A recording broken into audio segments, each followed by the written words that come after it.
Welcome back, everybody. This is Steve KM9G, and I got a box in the mail from Yaesu. That means it's radio repair time. Stick around.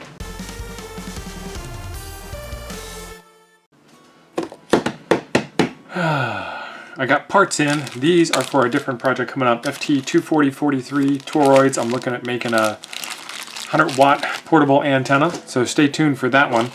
And then this one here is the AH065H0000000 VR unit.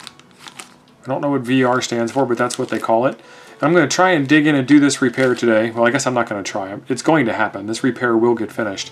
But it looks like it's actually going to be easier. I thought it was just going to be the unit here, but it's also the ribbon cable. And we'll get this out of the bag and take a better look at it. In this case, coming up, there'll be this is kind of a sneak peek. There'll be a video on this case coming out here soon. Is my 891, and I got to turn it upside down so you can get the whole thing in frame. I've got the 891. I've got the Smokin' Ape printed side rails for it, and the power cord all fits nice and neat in this box. And they sent a 10-foot long power cord. I kind of don't want to cut it, but I also kind of don't want to carry 10 feet of power cord for a mobile deployment like this. I'm kind of stuck on that. I don't know which way to go, but I would like to get a power pole on one end, and I guess these are called Molex connectors, Yaesu connector on the other end. Maybe 2 feet? I don't know. Anyway, I don't want to cut it. I'm whining.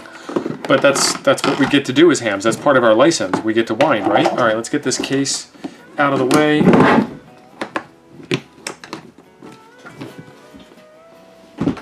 And then we can get started working on the radio. So, what the problem is, and I don't know if you can see it on camera or not. Yeah, it's not very easy to see. Let's get the faceplate out of the case up here. And I like that it'll actually doink, doink, pop out without having to take the rails off. So now we can get the radio out of the way. I'm just doing a whole bunch of desk cleaning. It doesn't really matter. There we go. Yeah, there's a lot of contrast on that. But the problem is that this knob is askew. And it doesn't rotate around in a proper circle. And what happened was I took a car trip with this thing and it got bent on something. The part is about $10 from Yaesu. Let's get it out of the bag. And there was some trouble with shipping. It took over 2 months to get here.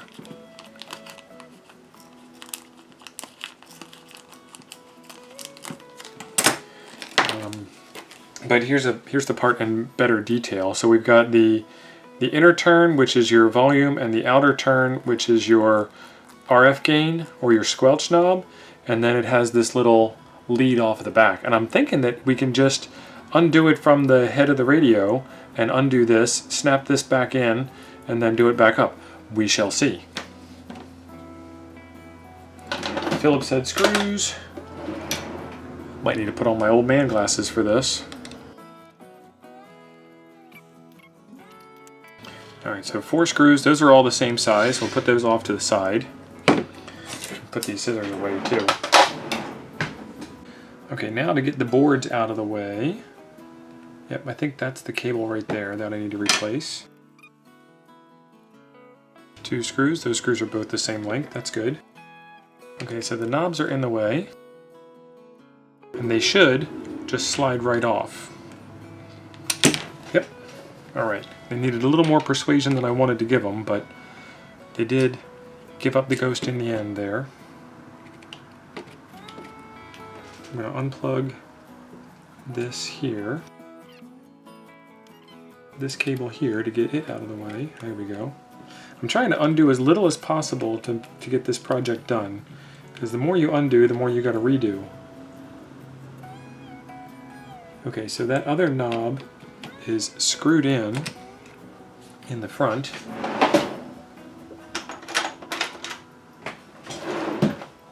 I don't know what you call these, but they've got a certain name to them. And you stick a special tool in that I don't have, so I'm just using a little screwdriver to make this happen. But instead of being a regular nut, it's actually a kind of a collar, and it has no way of moving it except for these two guys here. But really, you're screwing a piece of metal into a piece of plastic, so you're already way stronger on your nut than you are on your plastic, so don't worry about that too much. Okay, that gets that piece out of the way. Oh, this is going to be easy. That gets that piece out of the way, and then we'll get the orientation to match, and we'll take this collar here off because it's not needed. All right, I had to change out the danger glasses. They weren't strong enough. I went from 1.5x to 3x, and then what I found out is this little white piece here. Let's zoom in on this for you. Yeah. So this little white piece back here flips up in that direction to release the tension, and that old switch comes out. So if you were trying to turn your volume up to hear it, you would also turn your RF squelch up at the same time to not be able to hear it. So that one's out. Let's put this one here in. We've got this in the right orientation. Let's get it back into place in here. And I'm going to be really gentle with these pliers and not score this cable, but I'd also want to try and get a little bit more of a positive feeling that I've got it in there all the way. And when we're done, push that lever down to help lock it in place. It's good. If you pull hard enough, it will come out on its own. Let's zoom back out and put this thing back together. All right, there we go. So next up is moving this board out of the way, putting this in there.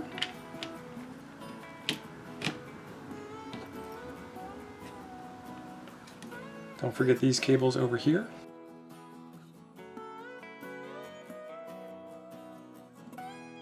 Yep, that's why I didn't want to screw that down. I want to hold that in place a little more positively.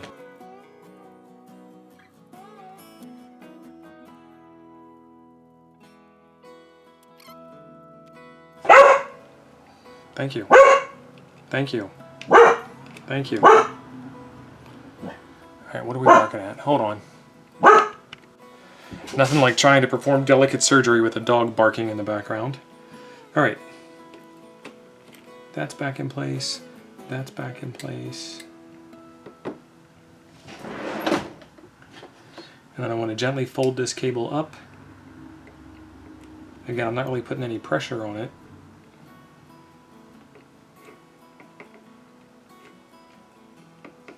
Alright, that gets back in there like that. Hook that in. Lift that up out of the way. I love that these ribbon cables have this thing that opens up to let the cable in or out. That makes life much, much easier. That'll fold down out of the way. That'll fold down out of the way. Alright, time to put it back together.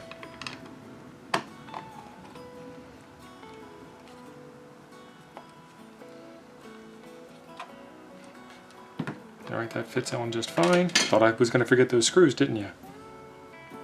Didn't you? So I turned it backwards a little bit. Listen for that. You hear that notch sound? What it is I'm screwing metal screws into plastic, and I don't want to cut new threads, so I turn it backwards until it properly seats in its threads, and you hear that little click, and then you can drive it home. So I feel better. I feel like I'm not damaging anything.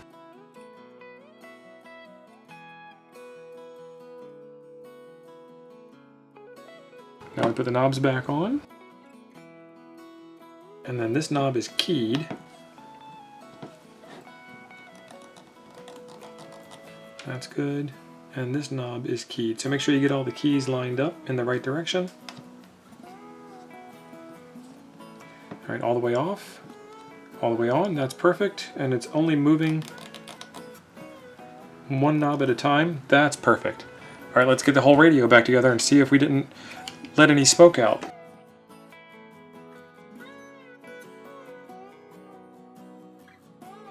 10-foot power cable, benchtop supply. All right, it sounds happy. Power supply on.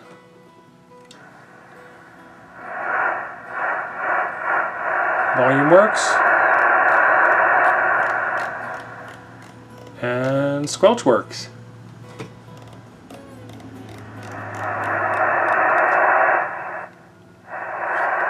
Success. Excellent. Now I've got a happy radio again, and it actually looks kind of weird seeing this thing straight on instead of skewed off to the side. But happy radio, happy life. I like it. Over here on the side are some videos that YouTube thinks that you might like, and I think you might like them also. This was a fantastic repair. Thanks for being awesome. We'll see you in the next one.